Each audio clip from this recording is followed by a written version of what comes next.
En el último año, Europa ha adoptado importantes medidas para combatir la crisis. Sin embargo, la recuperación económica sigue siendo incierta, el desempleo continúa aumentando y el nivel de incertidumbre es elevado. Para conversar de lo que ocurre en el viejo continente, específicamente España, nos encontramos con el presidente del Banco Especialista en Inversiones, Renta 4 Banco, Juan Carlos Ureta, que también es socio fundador, ¿no? ¿Cómo está? Pues muy bien, encantado de estar aquí con ustedes. Muchas gracias por acompañarnos.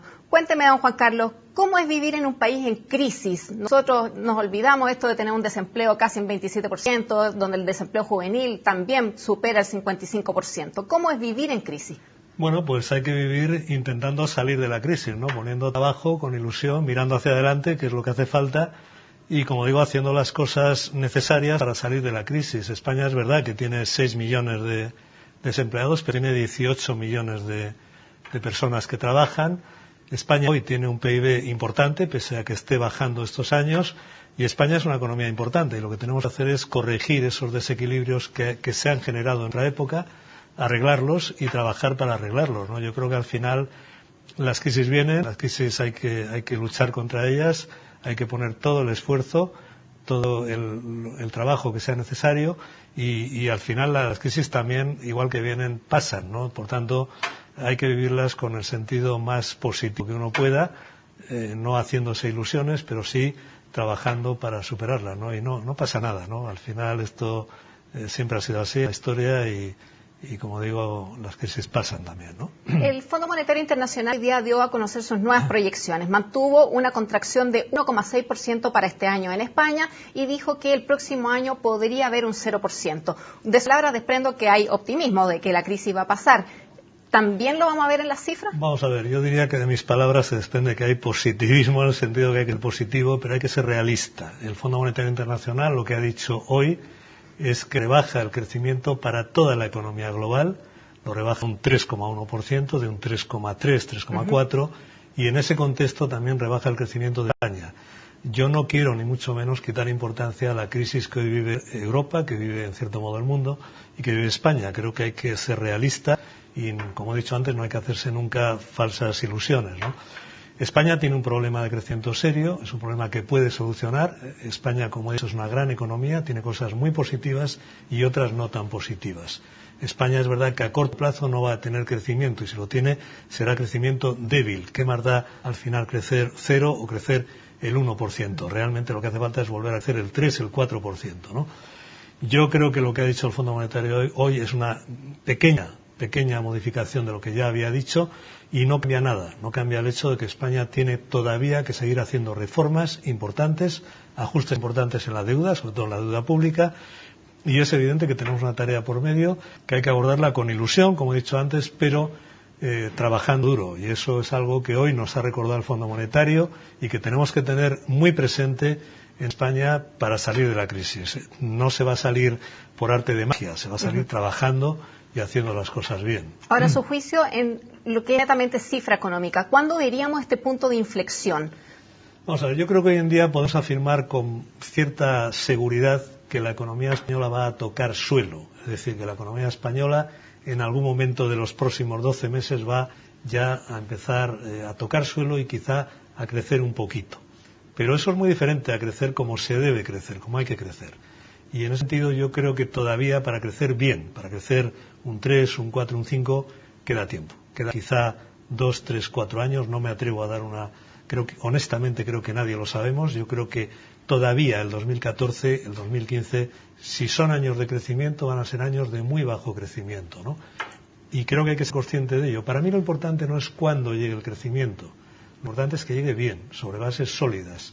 No podemos volver a crecer con lo que a veces se llama el doping de la economía. No podemos volver a crecer simplemente inyectando moneda, inyectando liquidez. Eso le quería preguntar. ¿Falta algún programa de asistencia financiera? ¿Faltan más políticas monetarias? ¿Estos relajos cuantitativos? Bueno, nosotros tenemos un desajuste fundamental que es el déficit público. Afortunadamente hemos logrado corregir ya el desequilibrio exterior de las cuentas españolas. Hoy en día prácticamente estamos muy cerca de tener equilibrio en las cuentas exteriores. Eso es magnífico porque España hace 4 años tenía un déficit exterior del 10%. Bueno, igual que hemos sido capaces de hacer eso, y lo ha hecho la empresa privada pues reduciendo sus costes, ajustando sus balances, ajustando deuda. Igual que hemos sido capaces de hacer eso, tenemos que ser capaces de reducir el gasto público de manera estructural y de conseguir equilibrio en las cuentas públicas. Hoy, lamentablemente, estamos todavía lejos de conseguir eso. Pero para reducir un poco el gasto también se necesitan ingresos estructurales.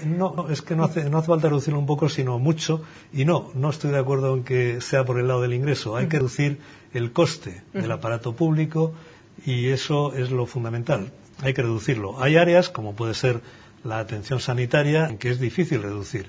Ahí hay que ir a elementos de copago, hay que introducir una financiación diferente de ingresos, pero no por impuestos, sino por copago, porque el que utilice ese servicio pague un poquito el mismo, ¿no?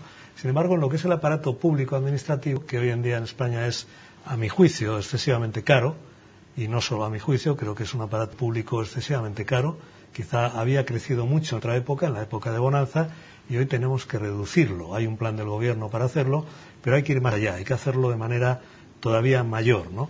Y ese es el punto que nos falta en España, conseguir el equilibrio de las cuentas públicas, que no gastemos a nivel público más de lo que ingresamos por los impuestos. Eso es fundamental y hay que conseguirlo. Yo creo que ahí hay un esfuerzo enorme, no es fácil, pero es posible. ¿Cómo esto se condice con la confianza que tiene que generar entre los ciudadanos, entre los consumidores? Es que la confianza se genera haciendo las cosas bien, ¿no? La confianza se genera cuando uno ve que es como una empresa. En una empresa, cuando hay problemas y uno ve que el jefe, por decirlo así, está tomando medidas, aunque sean medidas duras y a veces sean medidas que a uno no le gustan, porque igual hay una cierta situación de despidos o de reducción de plantilla, pero uno ve que aquello va bien y eso genera confianza y la empresa luego sale y luego crea empleo, ¿no? Yo creo que la confianza se genera haciendo las cosas bien, aunque sean duras, ¿no? Y creo que a veces el reducir la estructura del aparato público genera confianza, aunque a corto plazo no sea grato. Todos sabemos que no es grato. Nada de lo que sea reducir o recortar es grato nunca, ¿no? Pero hace falta y eso genera confianza. Yo creo que si España es capaz de demostrar que va a reducir el gasto público y que realmente va a conseguir equilibrio en las cuentas públicas, cosa de la que hoy estamos todavía lejos, realmente España va a generar confianza, porque España es una gran economía. Hablando de confianza, en los últimos días hemos visto gran volatilidad en las bolsas. Las palabras de Mario Draghi pareciera que no lograron convencer de todos los mercados europeos. Dijo que las tasas se van a mantener bajas y que incluso podrían bajar aún todavía más. ¿No es suficiente lo que habla el presidente del Banco Central Europeo o se necesitan cosas adicionales por parte del Banco Central Europeo? Es que sería muy ingenuo pensar que porque el Banco Central Europeo baje las tasas del 0,5% al 0,25%, eso arregla la economía. La economía es algo más profundo, ¿no? Realmente Europa en general y España en particular tiene una serie de disfunciones, por llamarlo así, cosas que no funcionan bien. Hemos hablado del sector público. En Europa es un problema en general el nivel de gasto público y eso hay que arreglarlo. Y eso no lo va a arreglar el señor Draghi, ni lo va a arreglar el hecho de que el dinero sea más barato. Es bueno que el dinero sea más barato porque eso alivia el proceso de ajuste, ¿no? Pero evidentemente no es ni lo único ni lo más importante. Francamente, creo que porque hoy en día el Banco Central Europeo baje del 0,5% al 0,25, incluso 0, eso no va a arreglar. Tenemos ya el precedente de Japón, hay que hacer más cosas, ¿no? Realmente, si fuera tan fácil como eso, pues sería muy fácil y lamentablemente las cosas no son así, ¿no? Por este lado del Atlántico, escuchamos bastante que la Unión Europea necesita la unión bancaria. ¿Esa sería una de las soluciones que usted ve al problema que está ocurriendo allá en Europa? ¿O tampoco es suficiente? Sin ninguna duda, ¿no? La unión bancaria es algo serio, es algo importante, es algo muy estructural. Pero hay que ser conscientes de una cosa un poco simple, pero que yo creo que se entiende muy bien, es que para que haya unión bancaria tiene que haber también unión fiscal y unión política. Es decir, la unión bancaria requiere como tres grandes temas, ¿no? Uno es que los bancos sean supervisados por el Banco Central Europeo y no por el banco de cada país, ¿no? Otro tema es que haya una garantía de los depósitos a escala europea. Y otro tema es que haya un mecanismo de resolución de crisis bancarias a escala europea. Para que haya una garantía de todos los depósitos bancarios a escala europea en euros, es obvio que tiene que haber una unión fiscal también. Es decir, no se puede hacer una garantía a un banco de un país que está invirtiendo en bonos de ese país, en bonos públicos de ese país, si no hay control sobre las finanzas públicas de ese país. Eso es la unión fiscal. Y eso finalmente requiere la unión política. Unión bancaria, unión política, unión fiscal son tres elementos de lo mismo. no se puede avanzar en la unión bancaria si no Sin se el otro avanza paso, claramente. en la unión política y en la unión fiscal. Y eso son palabras mayores y para Y eso plazos mayores, ¿verdad?